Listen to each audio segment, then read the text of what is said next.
I also feel, if I may be so bold, that schools have a very different agenda that they are working towards compared to especially therapeutic parents. I think that's really evident, isn't it? And I think, I don't think it's being bold. I think it's just pointing out what other people are seeing, Mandie, definitely.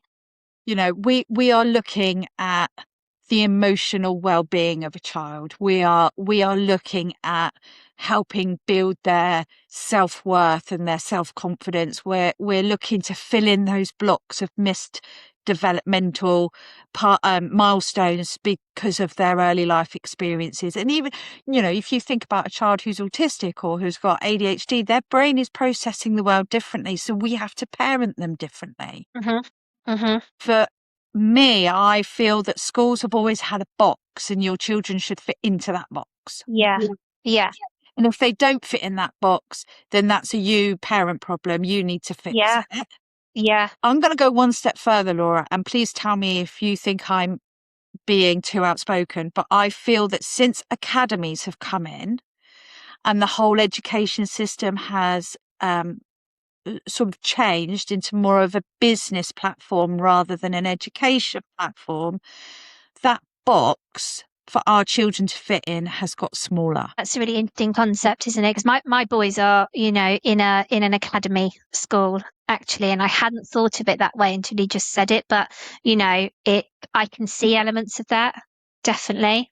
And I want to go back to what you were just saying about, as parents, we learn to adapt. We recognize that standard parenting doesn't work for a child with trauma and or neurospiciness.